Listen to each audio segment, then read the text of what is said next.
Miss Battersby. You might just think of her as our art teacher, but she's much more than that. She's an art connoisseur. She lives for the art room.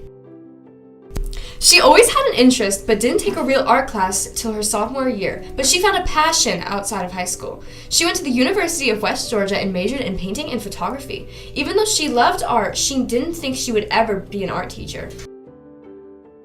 When she was out of college, she realized some of the best times of her life were in the art room and loved being an art student, so she looked into a student education degree, and later on started teaching at Riverwood High School as an art teacher for 7 years. She took a break from teaching to start a family. When she decided to get back into work, she worked with Atlanta's public schools, taking kids to art venues for about 9 years before interviewing for the position of the art teacher at Pope High School. And the rest is history. Her class is amazing and relaxing for everyone. Some students don't want to participate in art because they don't think they can draw, but in the words of Mrs. Battersby, there are students who think they struggle with art, and there are students who actually struggle with art. You don't have to know how to draw to participate in art. Art is for everyone.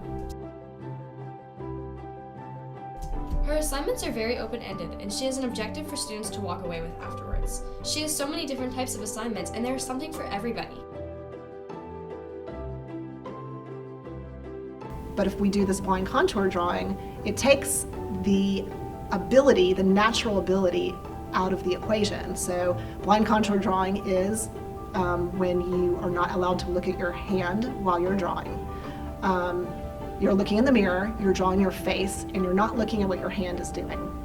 So they end up looking like, as you can imagine, like a Picasso, like pretty abstract, but it's actually building hand-eye coordination, and it's training the brain to draw what it's actually seeing, not what you think something looks like.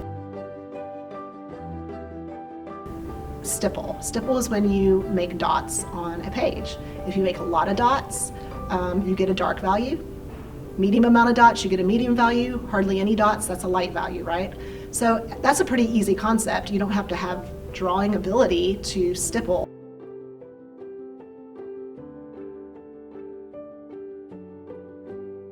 Thank you, Ms. Battersby, for your passion of the fine arts.